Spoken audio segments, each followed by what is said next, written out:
I'm delighted today to be joined by Ian Knowlson, who's a global influencer and business and personal growth coach to the talent recruitment sector.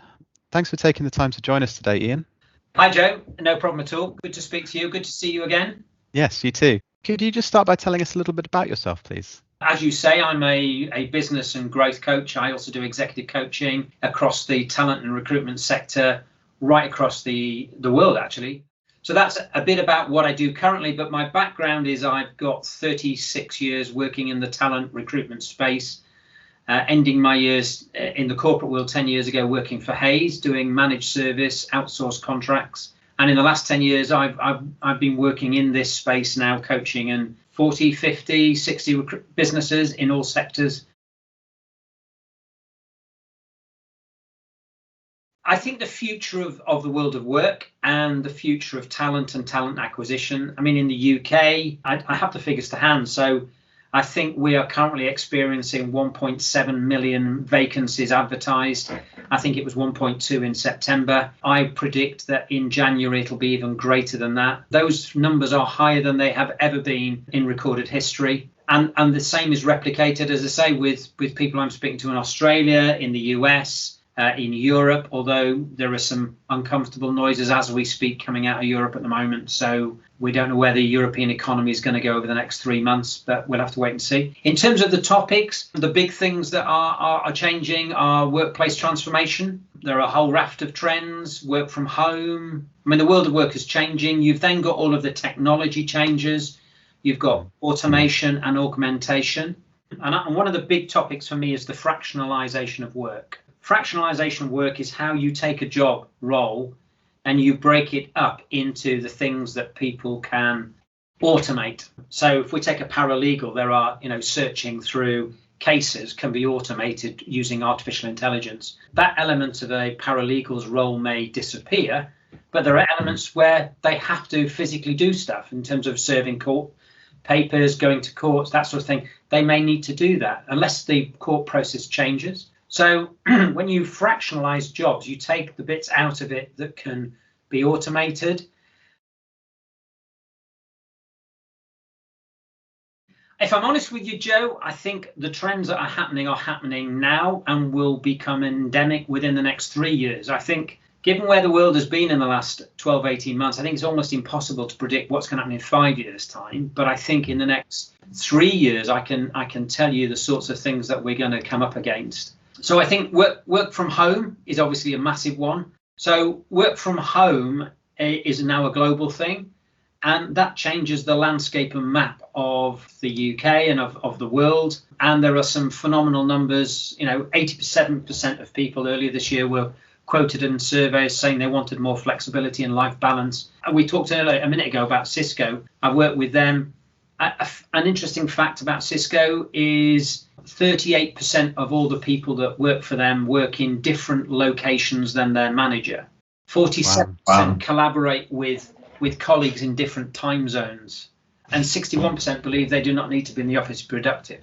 So they are definitely already living in that, that workplace that's been transformed. And I think the architecture of the office is changing, hot desking. Okay, we've got issues with COVID and transmittability of the virus and safe working, but I think people are moving around that. The technology that we're using, people are now using using laptops more than desktops. If you're only in the office 3 days a week, then, you've got to maximize the use of those. So business meetings are now being concentrated if they are physical on a Tuesday, Wednesday, Thursday. So the big trends that I'm seeing there are around workplace transformation. But if you take that to its natural conclusion, what you end up with is if you can manage a person who lives virtually, as Cisco do, and get together, let's say, monthly or quarterly or however you choose to do so, then talent doesn't need to be within a commutable distance of a physical location like London, Birmingham, Manchester, Paris, Rome, Chicago, whatever. You can live 2 to 3 hours away. And 2 to 3 hours in the United Kingdom, for example, means you can live in some very remote rural areas, which means we get the spread of wealth moving out. It means that you get better quality of living. You can live in the Lake District and catch a mainline train from Oxenhope, which is just outside the Lake District. You can be in London Euston in 2 and a bit hours.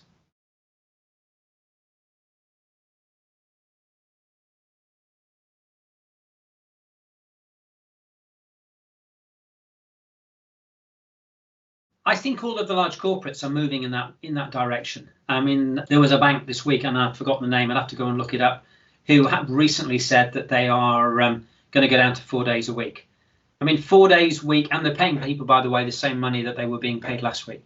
I think all the large corporates, PwC, I've said people can start and finish and can work from home. I think other companies that are looking at that, Facebook, Twitter, Capita, HSBC, BP, Linklaters, Google.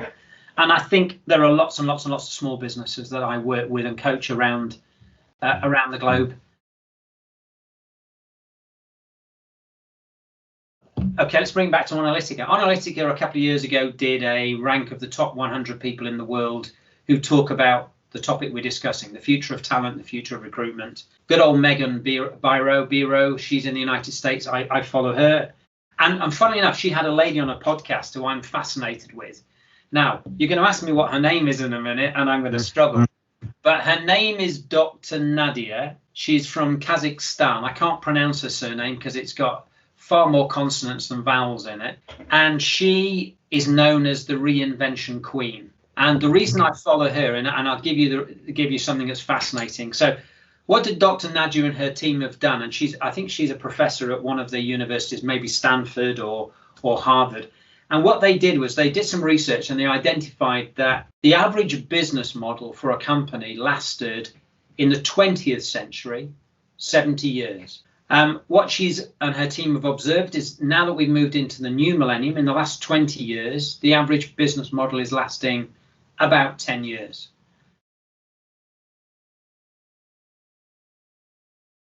Well, obviously, we've talked about work from home. I think I've also seen the need. I think we're going through this process right now. Is we've got skill shortages. I think what I'm seeing there is businesses waking up to the fact that labour is no longer something in a market that they can go out and find 20 of this and 30 of that. They're starting to be more strategic. Certainly, the progressive, forward-thinking businesses have recognised that they need to be doing that, and they are reskilling their workforce. And the cleverer ones have worked out we need to be improving our core skills within our business.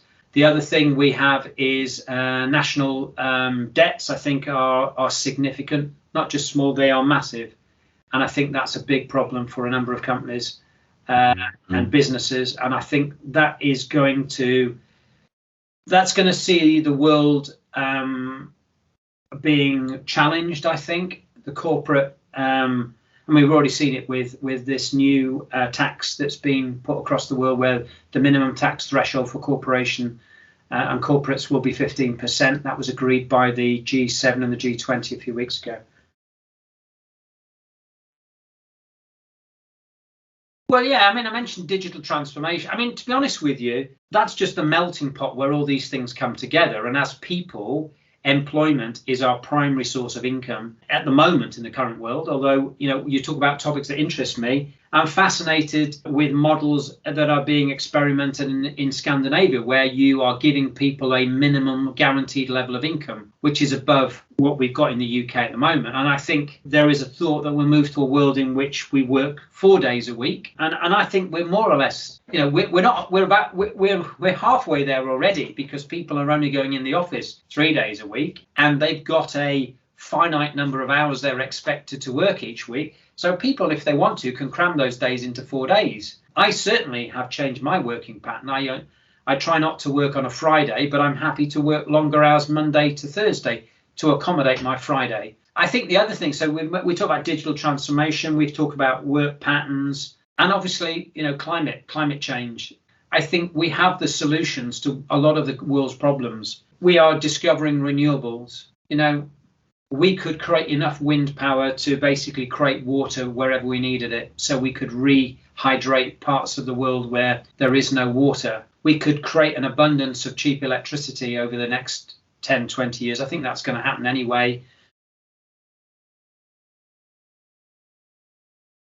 Joe, I think you guys know that already. They can either contact me directly via email or phone or LinkedIn. Fantastic. Well, that's brilliant. Thank you so much, Ian. It's been a pleasure talking to you. And if I don't see you all, have a great Christmas. I look forward to physically meeting up with you all in the new year if we don't get to see each other before then.